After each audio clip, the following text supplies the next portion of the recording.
Mr. Chalk. And we thank you for joining us. You are the first of the 3 sheriff's candidates that we've had on our show.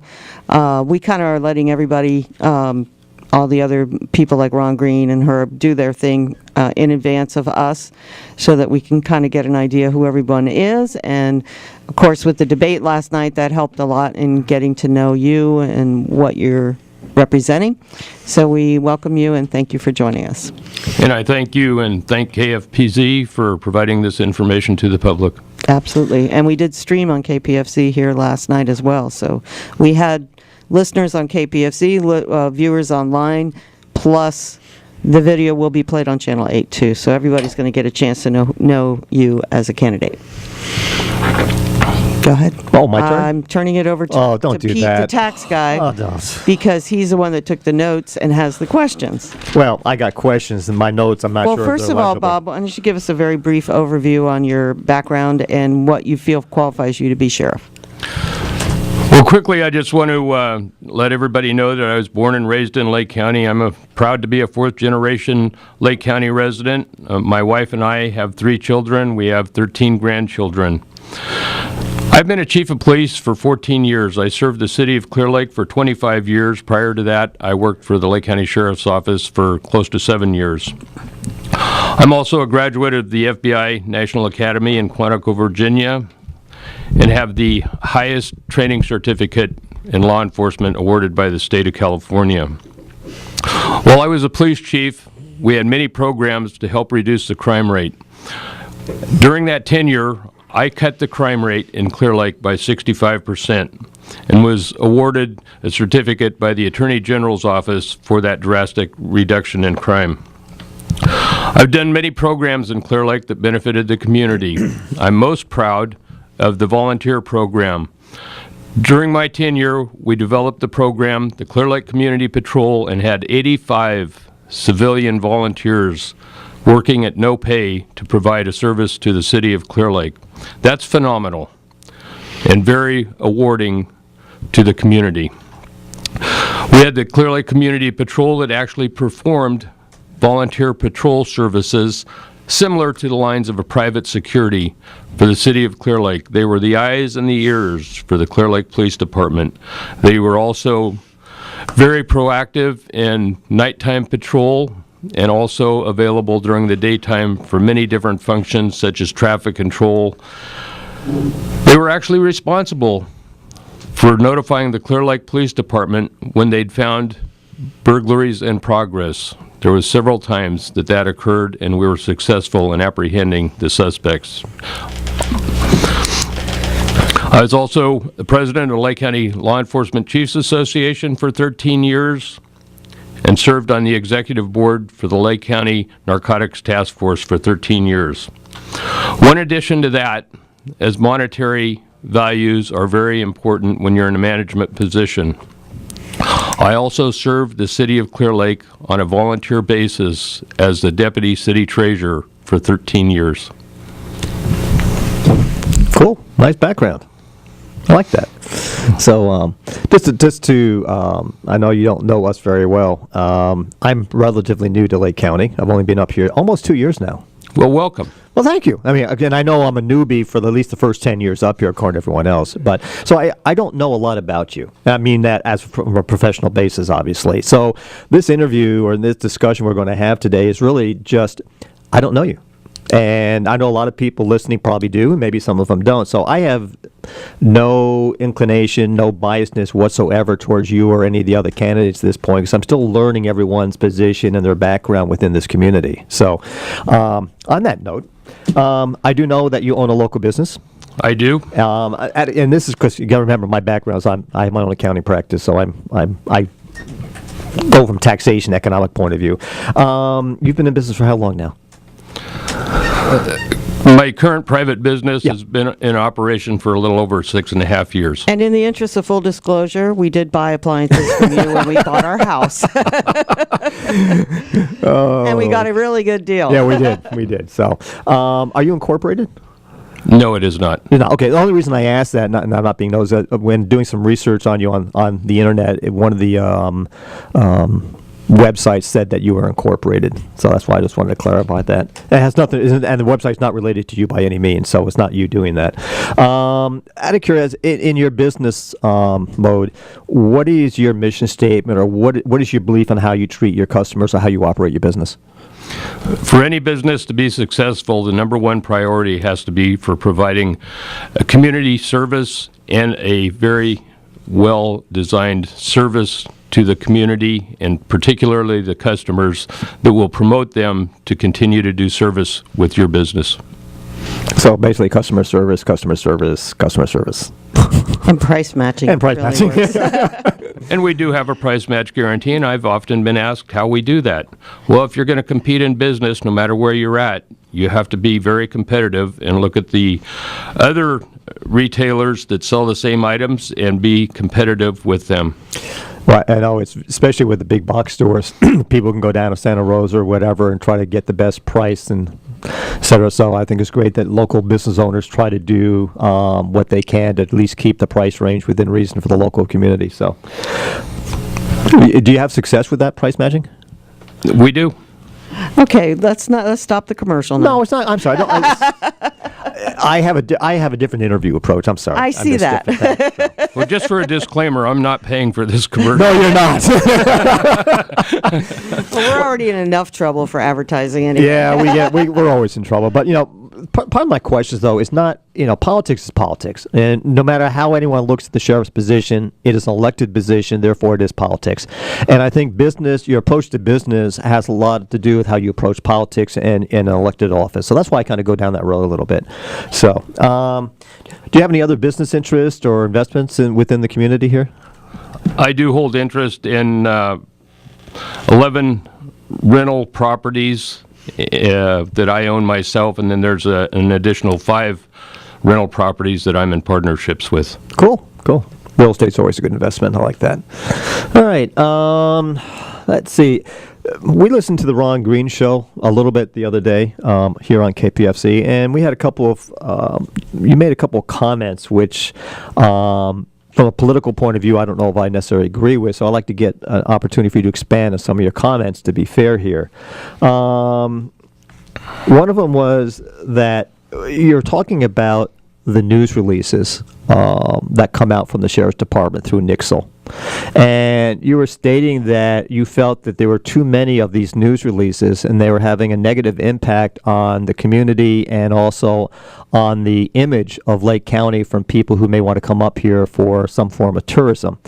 Do you really think that minimizing the quote negative news stories is something that the Sheriff's Department should do when a lot of these news releases are actually informing the public in regards to activity that's going on, be it scams on the telephone to the senior citizens or whatever the case may be, and also allowing the public to be able to react and maybe provide valuable information to the department to help resolve or solve some of these issues. So to me, and I'll be very blunt about it, to me it's almost like censorship. Well, I agree that that is important information to put out to the public, but the second caveat to that is that along with the negative that is put out to the public, I would like to see the media promote a good, healthy environment through the press releases indicating the positives that Lake County has to offer. I would also like to see commendations given to the good work that the men and women in all the law enforcement agencies do. The issue as far as the press releases is an issue that is valid. However, I think there has to be a fine balance between the two of them. Providing information to the public certainly is a constitutional right, and I don't discredit any of the news media for doing that. So let me expand on that then. So are you saying that you're not going to stop the news releases or not censor them, or are you just saying that your office will try to provide some more positive type of news releases that we can report on? The information would be provided to the press, both the negative and the positive, and it would be their determination as to what they wish to print or put out through the internet media. Okay, well, from our point of view, I know that we report all releases from the office, sheriff's office, and other, including Sonoma and Napa, if it's pertinent to Lake County. So I don't think it's our right to censor what you release. If you feel it's a story or factual basis that needs to be put to the public, we're going to do such. We don't want to, and I don't think any media wants to actually censor those type of stories themselves. We rely on the law enforcement agencies to provide us the necessary information. Well, it's still my opinion that we need to work with the media and provide both sorts of information to the media so that they can make a determination as to which is the most adequate to prevent, considering public safety and the health of Lake County. Well, just to jump in here, with our situation with our magazine, we get the Nixle reports and we get CPD and Lakeport PD news releases, and we run all of them because we feel that the public needs to know. If they felt it was important enough to put out a report on it, that the public should hear that. But in addition to that, we have probably dozens of other articles that go up there regarding events happening in our county and other things like that. Half of our readership comes from the Bay Area, so they're looking to see what's going on. So we are going right directly into the tourists' hands, and they're getting, I think, a 50-50 balance of good and bad. And let's face it, every town has good and bad. So we feel that by showing both sides of the coin, the person is getting a fair and accurate description of what's going on here in Lake County. So that's how we handle it. I can't answer to other media, but we think it's fair the way it is because we try not to be too heavy-handed on the crimes and try to balance that with other events and things like that. And I would commend you for finding that fine balance between the two. It's hard. It is hard, yeah, because we don't want it to look negative when people go there. But if something's happening, and our community just needs to know about violent crimes and things like that, that they do put the releases out on. Yeah. So. And let us not think that the press has done a bad job in this. Right. The press is doing their job. We just need to work better with them and provide other information that they can Yes. use. If that other valued, positive information is not provided to them, then it's difficult for them Exactly. to put that to the press. And as far as the Sheriff's Department is concerned, we are not happy with the Nixle system. We No. find that it's very limited. A lot of times I have to call the public information officer to get a Nixle report issued. We'll go all day without hearing anything when we know there's a standoff somewhere in Middletown or something. And then I make a call and say, and leave a message like, where's our Nixle report? And 5 minutes later we get the Nixle. So I don't know if that's coincidental or if we're generating it, but it definitely, there is a lag there in the Sheriff's Department regarding communications with the media. And I would welcome any more discussion on opening those doors and the whole factual thing. Okay. Well, and part of the same conversation you had with Mr. Green on the show, you also kind of basically stated that this, quote, negative news had a impact on our tourism base and our reputation of Lake County. And in my interpretation of the conversation, again, it's my interpretation, I almost felt like you felt that the Sheriff's Department should work in conjunction with other departments of Lake County in making sure that our reputation is good and clean and vibrant, so we're attracting more tourism to this area. And yes, we do have crime in this county, obviously. And meth we've talked about forever, and you mentioned that again many times last night in the debate. But so does Napa, so does Sonoma, and so does all the other surrounding counties of this area that are going after the same tourist dollar. And it just felt that you were almost saying that is part of my job is to ensure that our reputation is clean and good for Lake County, so we can make sure the tourism does come into Lake County. I would affirm that concept. Okay, so you agree that part of the sheriff's responsibility is to ensure that we have a good reputation here. Yes. And how are you going to accomplish that then? By providing the positive information that can be disseminated to all the readers and viewers and portray a positive image. Let's point out the good that Lake County has. Well, I have no problem with that. We have a lot of valued assets here that can be shared by people from other areas that will boost the economy in Lake County as they travel to Lake County.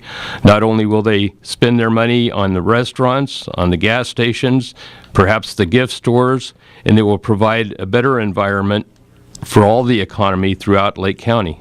Okay, I don't want to continue harping on this because we have other subjects to talk about, but I'm trying to understand how a sheriff's department can provide positive information to the media to present, except for just positive crime stats or better law enforcement activities. I mean, can you give me an idea of what you're referring to here? Not everything that law enforcement does has a negative venue to it. Law enforcement does a lot of positive things for our community, and we need to promote that. Let me just use as an example here that just comes to my mind right now. Many of you may remember recently where the Lakeport Police Department had a program for that small child that was terminally ill. It was Officer Ronnie. Yeah. Many of you have read about that. That was a very, did a story very about it. positive program that Lakeport Police Department put together, and I commend Lakeport Police Department for that. And Clear Lake PD does the Toys for Tots program within their own department and goes out into the community. I mean, there's so many good things that they do, and we do try to give them coverage on that as much as possible.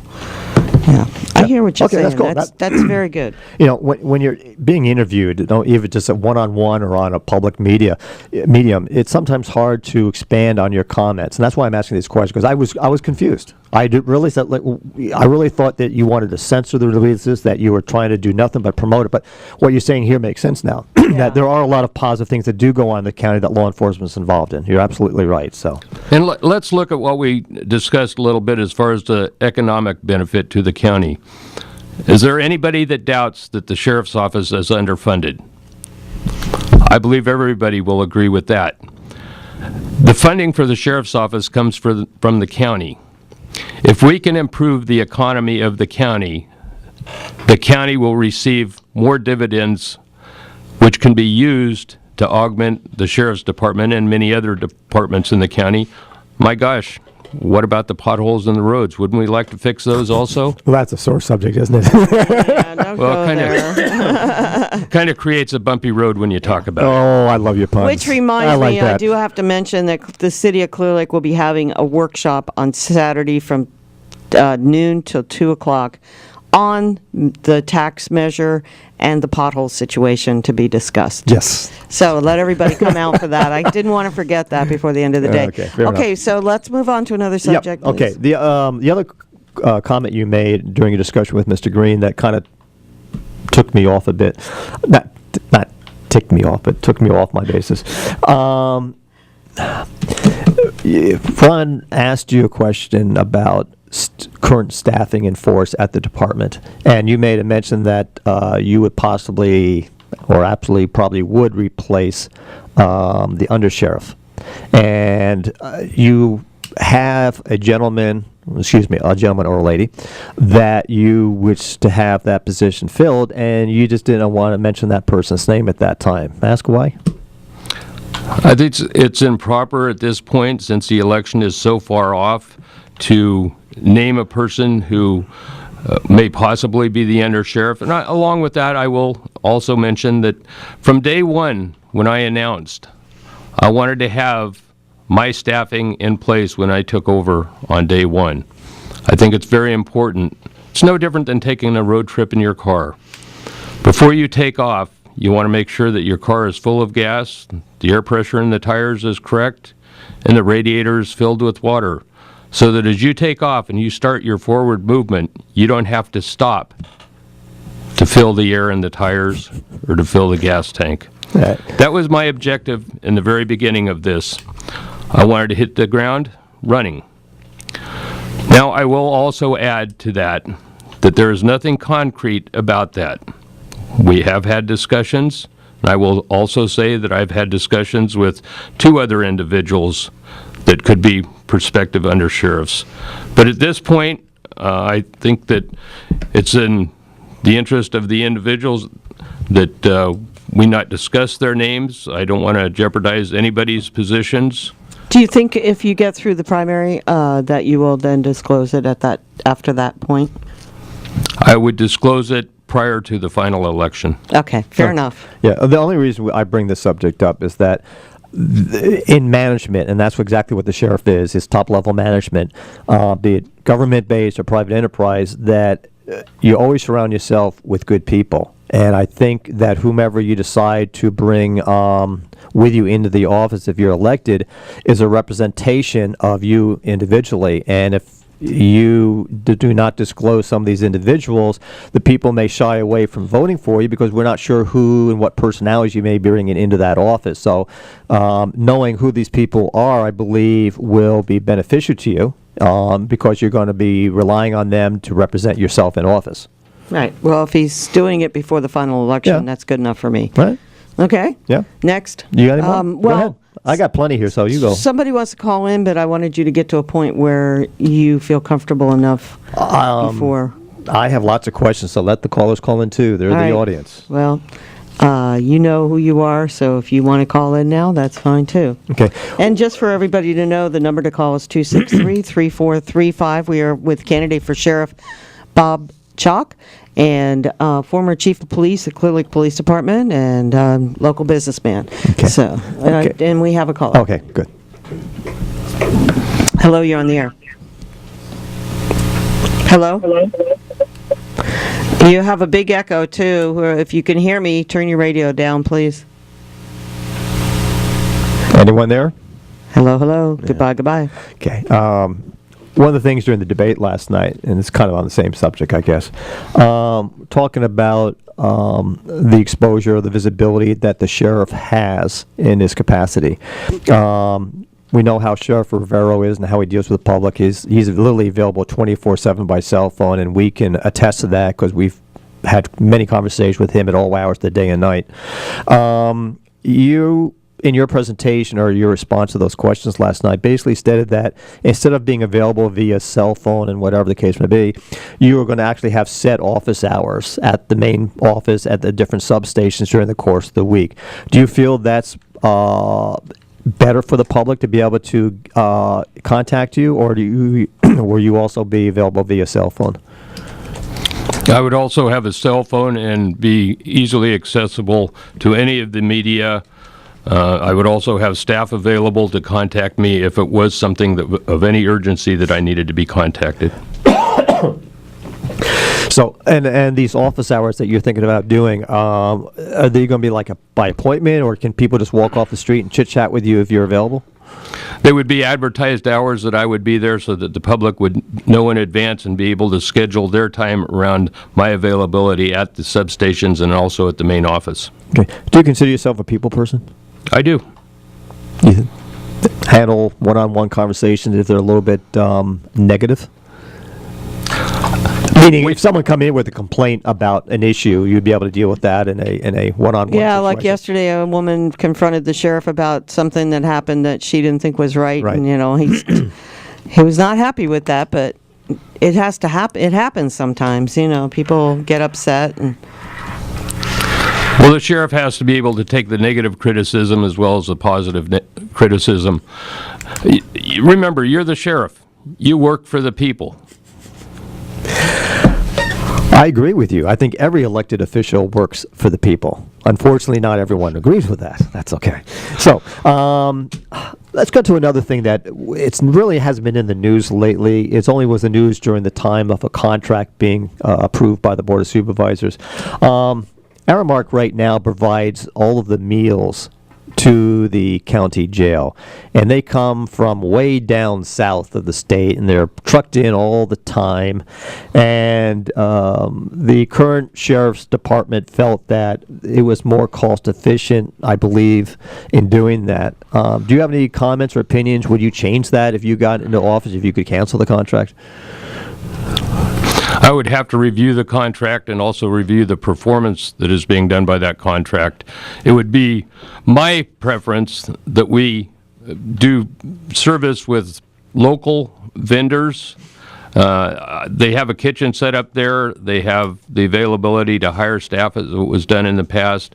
If it were not a drastic cost savings, I would look at redoing that program, cancel the contract when available, and providing that service through either a local vendor or through direct employment of the employees. okay, that's good. We got callers. Okay. Hello, you're on there.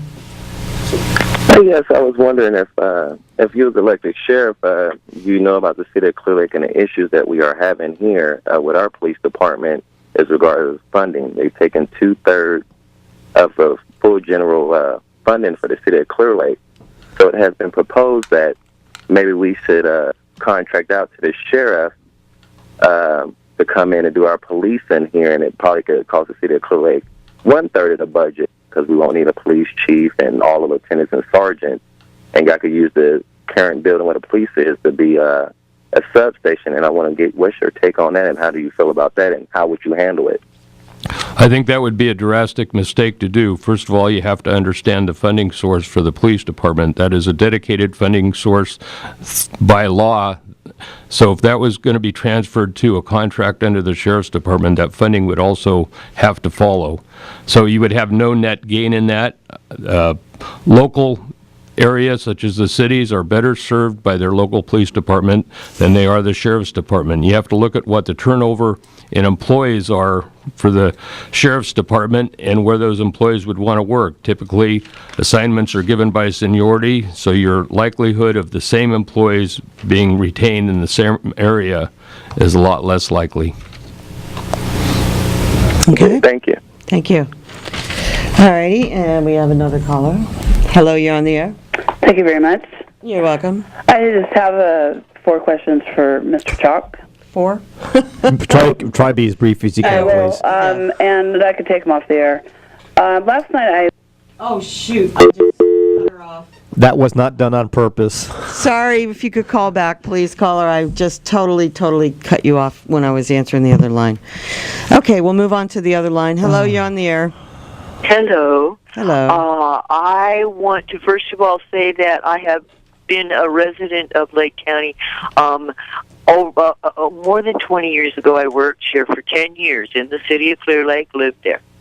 Then I left for about 15 years, and then I retired back to here. And when I came back, I first came to Clear Lake, and I got to see Bob Chalk, the citizen in action, evicting somebody from my neighborhood. And I want to know if Mr. Chalk would care to divulge exactly how much property, how many pieces of income property he owns in the city of Clear Lake.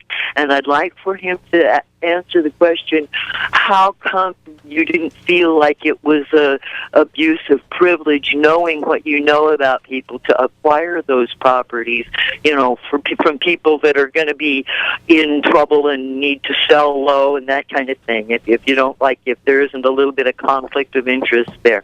I'll take my answer off the air. Thank you. All righty. Did you want me to respond to that? Yes. Yes, please. Okay, I think I stated already that I have 11 rental properties that I own and another 5 rental properties that are in partnerships.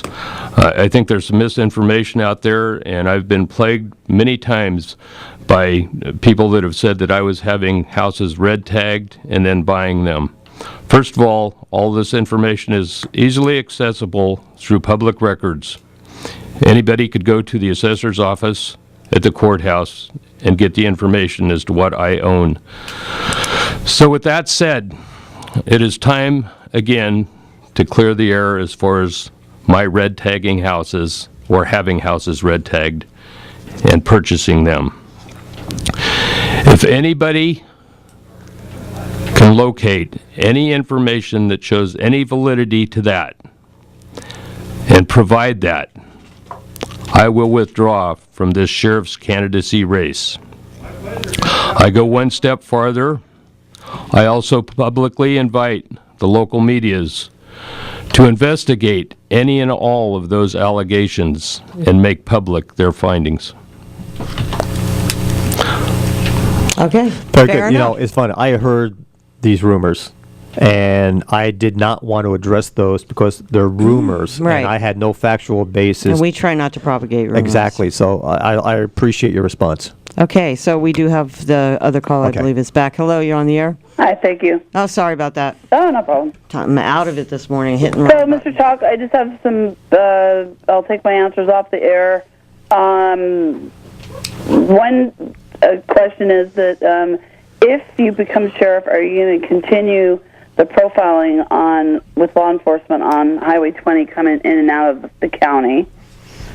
Secondly, how do you feel about the conduct of the district attorney's office, especially last night with the heckling and jeckling of the candidates and their very lack of disrespect towards Mr. Rivero? Lack of respect, not disrespect. Yeah, lack of disrespect. Yeah, you know, Or disrespect. I'm trying One to or the hurry other. here. Yeah, we're all tired too. Don't worry about it.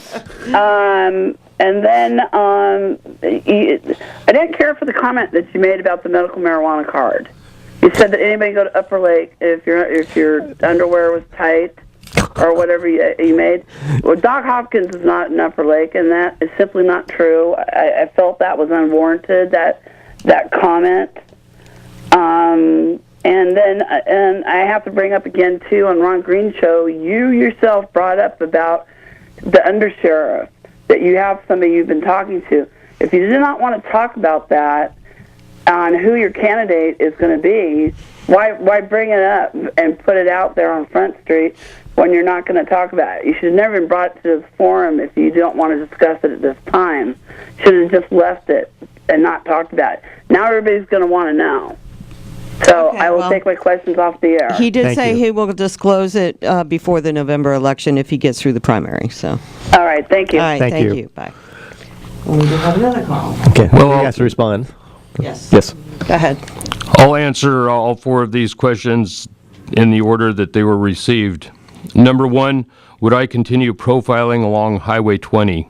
First of all, if there is any violation of constitutional right or civil liberties, that would immediately cease within the agency. So the answer of profiling would be no. The conduct of the district attorney and the heckling that occurred last night at the debate, I was not privy to that. All three candidates were up on the stage, so I cannot really respond to something that I was not aware of that was going on. On the medical marijuana card, I did mention a doctor from Upper Lake. It's just ironic that I did not mention the name of the doctor. However, you now have mentioned the name of the doctor, so I have an idea that perhaps that's something that is more near and dear to you than it is to me. The question as far as the undersheriff's position from the Ron Green show, I responded because the question was asked. It was not a question or an answer that was drawn to the attention by myself. I just responded to the caller's question. Before we move on to the next call, during the debate last night, you did mention, and I have to look at my notes, but I believe you said something that only 2% of the people with marijuana cards are receiving any quote-unquote health benefits. And to be honest with you, and I don't mean to be disrespectful, but that's a pretty outrageous percentage to pick out of the air because, you know, do you have any statistics to support that? Because I know for a fact that with the newest information that's available out there that medicinal marijuana in the right condition has a major medical impact on someone's health. And just so you know, Peter does not use No, any kind of I never marijuana, have. whether medicinally or recreationally. I am a medical marijuana user. I have been for 45 years, and I've been under doctor's orders since 1976 to utilize it. So we would like to get some clarification on that statement. I don't believe that anybody objects to the use of marijuana for a truly defined medical purpose or even the perception that you are going to gain some health benefit from it. My example of the 2% was just that. It was an example. And it was my opinion that the large percentage of people that are utilizing the marijuana is more along the line for a recreational purpose than it is the medical purpose. And I believe that that is one of the primary causes that people have become discontented with what Prop 215's intent was. And we're now seeing the large marijuana grows for profits. That was not the intent of Prop 215. So that was just an example which I put out to you. So do you think that if it becomes legalized, that we'll see an immediate drop in the amount of medical cards that are being issued every year? If it becomes legalized, there will be For no recreational use, yeah. Well, if it becomes legalized, there will not be the need for the medical card. So your basic opinion is that most people that are using it medicinally are using it in more recreational than medical purposes at this point in time? No, I think that the people that are using it medicinally are using it for a medical purpose. I think the others that are not using it for a medicinal purpose are using it for a recreational purpose. But they're using the card to hide behind, is what you're saying? Yes. Okay. Okay, fair. I have one last question on this subject, then we go to the next caller. If one of your officers stopped somebody and they had sufficient quantity, for better choice of words, of cannabis in their vehicle, and they showed documentation that they were a registered nonprofit mutual corporation under the laws Mutual of benefit. Thank you. I know I'm confusing myself. Under the laws of the California, registered with the Secretary of State, and they had all the necessary recommendations and paperwork, would you still feel they'd be in violation of law, or would you allow your officers to let them go because they've satisfied all the legal requirements? The officers would have the discretion to make a determination whether or not there was a violation of law and whether or not the arrest would serve the purpose of that law. Well, let me give it, without going into a specific example here, if someone made a comment, well, yes, of course I make money off this, I bought it for X and sell it for Y, that does not constitute a profit under the state laws here, because everyone is allowed to make a reasonable compensation for their time and effort. And law officers, and I don't expect them to be accounting majors, nor do I expect them to understand the difference between profit and loss and how to arrive at that number. So is there any guidance or memorandums that you would issue to your department that would help clarify this issue, so when they do a traffic stop or come upon a scene where it looks like there's a violation of law but really they're in compliance, would you provide information to them so they can make a proper decision so we don't have to go through the legal system? I would, and I would work with the district attorney's office to make a determination whether or not they were going to prosecute cases and on what level they would prosecute those cases, and make a determination as to what the enforcement would be based upon that decision. Yeah, fair enough. Okay, Thank you. All right, we have two callers. I'm going to, because we get bleed through on these lines, I'm going to pull up the first caller. Say hello, caller. Caller 1. Anybody there? Hello, hello? Caller 2, are you there? Oh, did we lose both of you? I'm still here. I think I am. I think we're scaring them away. Let me clear the phone lines again. Okay, the phone lines are now clear, and we got about 14 minutes left. Okay. One of the things you did as chief of police of Clear Lake, and I actually, not knowing any of the circumstances, I've said many times, I almost give you kudos for this, is you actually knew that you had some difficulties within the Clear Lake itself, your jurisdiction, and you actually approached the Highway Patrol to help you do some monitoring and patrols, I understand, within the city limits. Did that work out for you? And if so, would you entertain the same type of communications and approach within the Sheriff's Department? That was very effective in the city of Clear Lake, and I also had a very successful program that resulted as far as increasing the police force from that showing of what additional officers would do in the city of Clear Lake. So Would I implement that type of program for the sheriff's office? You know, throughout my career, I've never been afraid to ask for help. And whenever I can get help from outside agencies, I will take it.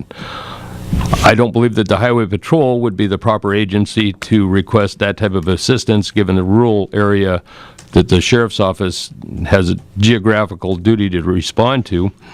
But I believe that there's other agencies. While I was the police chief, we worked on putting together different programs with different agencies that not only worked in the city of Clear Lake, but we worked on a county-wide basis. We involved agencies in different sweep programs. Those agencies consisted of the FBI, State Parole, California Department of Justice, Fish and Game, State Parks, the local sheriff's office, and both city police departments. Those are the type of programs that will benefit Lake County. Anytime that you can get help from outside, it is a worthy program to bring that in, and it is going to benefit Lake County at practically no cost. Okay. You did not mention the DEA. Would you make overtures to them like Rivero has and bring them in here to help you enforce some of the drug trafficking laws? I absolutely would bring them in to work on two areas. Number one would be the methamphetamine program that we have that runs rampant throughout Lake County and is the number one cause of crime. Number two is I would seek and request their assistance to deal with the marijuana grows that are in the public lands, primarily those lands that are owned by the federal government. And it is their duty to step up to the plate and help Lake County in enforcing those grows on the public lands. So you wouldn't use them for local situations unless it was absolutely necessary then? Well, by necessary, that's kind of subjective. Well, I'll use... Let's look at what the size of the issue would be and what the problem would be. I just mentioned that I would use them for the methamphetamine situation that we have in Lake County, so yes, that would be a local area that I would use them for. Would I use them for the small marijuana grows? No, I think that that's something that we should handle within Lake County. Fair enough. Okay, going back to the phone lines. Caller, you on the air? Well, I'd like to know if any of the police that would be involved in stopping or questioning people with marijuana cards, if they're doctors, because it seems that a doctor gives a recommendation, and for a policeman to ignore that, it's a pretty serious thing. It's like, and also, if the police are in the habit of taking away other medicines, such as, what's prescribed, with prescriptions. And one further question is his view on the increasing militarization of the police and its effect on the local population. I'll take my answers off the air. Thank you. Thank you. Thank you. I'm not sure that I understood the second part of that question. The first question was, are the policemen doctors? Well, I can assure you that given the pay scale for the police and the deputy sheriffs in Lake County, that their chosen career was not to be a doctor. The second part of the question, would you repeat that for me? He's off the air, but he was asking about... Basically, the technology and of armed militarization of the police department. Do you agree with that? I believe that the police department, the law enforcement agencies, are a paramilitary organization based upon the makeup of the staffing levels and the commanding level. The police departments are not a military organization, nor have they ever been. No, but they, in the way of getting the tanks, the vehicles, the armor, this is what the gentleman I think is referring to, is Lake County the kind of place where we need to have tanks and military gear and imposing types of equipment? By the wording of tank, the answer would be no. I think what you're referring to is the latest piece of equipment that The armored vehicles. Yeah. Sheriff's Department obtained. I'm going to take a little different stand, and I know that this is not going to be the most popular for the public, but I think you have to look at what the use of that vehicle is for. I do not disagree with the Sheriff's Department getting that vehicle, and it was at a free charge to the county. I'm going to go back to my early days. We had a hostage situation in Clear Lake. We had no such type vehicle available for us to actually shield the officers on that situation. We had an old animal control pickup that we put sandbags in to act as a shield. That vehicle, used properly, is going to be a benefit not only to the safety of officers on those situations, but also to the safety of public. If you have a situation where you have a civilian or an officer that is down in between the suspect and where the perimeter of law enforcement is set up, and you need to get to that officer or civilian, how are you best going to do it? By having a vehicle that is going to provide safety for those personnel, including fire personnel, medical staff, to be able to go in and rescue those persons or that person. Okay, fair enough. We do have another caller. Okay. Well, actually, we got two callers, so we're going to start with caller one. And caller one, you're on. Hello. Yes, hey. You're it. Hey, Bob. How's it going? Okay. Hey, good to hear you on the radio, getting out there more. Seems like you're getting more comfortable with being, talking with the people. I think is probably important with your campaign and everything.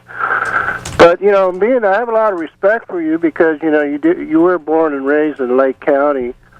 And you know Lake County. I mean, you're from the area, you're familiar with the area, and it would be nice to see somebody that, with your background as sheriff, of course. But that's not the question I have. Is the, your thoughts on Measure N. I just would like to know where you stand with Measure N, and I'll take my answer off there. Thank you. Bye. I'm going to tell you that we need a different ordinance than we currently had under the moratorium for Lake County. That one did not work very well. Measure N was approved by the Board of Supervisors. I don't know that that is the answer for the issue that we have. There's going to be another ordinance that is provided in the November election, and that's something that I believe that we need to look at also. With reference to Measure N, it's the only alternative that we have presently without staying with the prior one. Have you had an opportunity to see the new initiative that's supposed to be on the November ballot? I have seen a lot of it, yes. Okay, so how do you think that stacks up according to, in relation to the one that's currently in order and Measure N? I believe there's a lot of positive points in the one that is going to be presented for the November ballot. I've looked it over. There are some areas that I think could be defined a little bit better and areas that could be worked on between all the parties involved so that we come up with a better consensus. Look, the bottom line to this whole thing is this has been going on forever. We're going to continue year after year after year and never have a resolution to the problem. Until something is evenly negotiated between all parties, we have a consensus that both parties can live with, and a document that we can provide in the proper enforcement of that ordinance. So, would you say basically that you would, that you see that each of the three different ordinances, because that's what we've got right now, have their merit? And so possibly if the measure gets on the, the measure will be on the ballot for November, would it be possible that you would consider voting in that direction if it looks like it covers the bases the way you'd like to see? Well, that question is kind of difficult. Nothing like because putting you on the spot, huh? Well, the easy answer to that is because you said that if it meets what I want. Right. So if it meets what I want, the answer would be yes. So do you actually have a copy of that in hand, or have you just been given like the talking point sheet or any that type of information? I actually had that emailed to me a couple days ago. Great. Okay, so you'll have time to overlook it. Obviously, we like to think that it's a lot more effective than what the county is proposing, simply because it does not deny people the right to have medicine in their yards. No zero plant counts. So, okay, we're going to go back to the phones. And we have another caller. Hello, you're on the air. Hi, Mr. Chalk. I was wondering what your stand is on gun control. Say if the government came in and put martial law into effect, would you protect my rights as a citizen to have guns in my possession? Or would you go with the government and take my guns away from me? Okay, this will have to be our last call, too. I'm sorry. We do have one more caller on hold, but if Mr. Chalk would like to stick around, he can talk to that person privately. Okay, we're going to take your answer off the air. Thank you. I believe in the Second Amendment. I believe in a person's right to bear arms. I, as sheriff, would not take guns away from anybody that legally has a gun. I would advocate for you against the federal government coming in and taking away your right under the Second Amendment. Okay, and on that note, we're going to have to pretty much call it a day. Boy, here. already? Boy, this went fast. Before we go, I want to thank Bill Grossner, the IT yes, honcho over at Kelseyville High School. Thank you very, very much for your help yesterday and Lou afternoon. Also, and the young lady that was helping out with the sound. Everybody there was so wonderful for the debate. Thanks a lot, folks. We're going to have to catch you again next week. And I would tell you who next week's guest is. Let me quickly go there. and find out who we've got. We've got somebody lined up. I know we do. But Bob, thank you so much for coming. We really appreciate your time. And yes, we've got 2 guests next week, Jeff Smith and Herb Gura. All right. So the whole hour is going to be jam-packed with fun and excitement. Absolutely. Okay, folks, got to go. See you next week. Peace.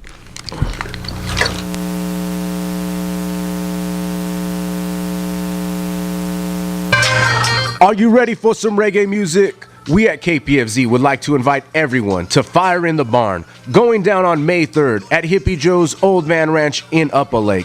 This is a KPFZ musical event to promote voting in our local community. Headlining the event will be Jamaican reggae superstar President Brown. Opening the show will be hard-hitting reggae artist Itawe, and spinning all vinyl roots and culture Selecta Rhythm. The show will be held on May 3rd at Hippie Joe's Old Van Ranch at 17247 Elk Mountain Road in Upper Lake. The gates will open at 4:30. The show begins at 5:30 p.m. and ends promptly at 10. For more information, check out kpfz.org. You can call the office at 263-3640 or check us out on Facebook at facebook.com/.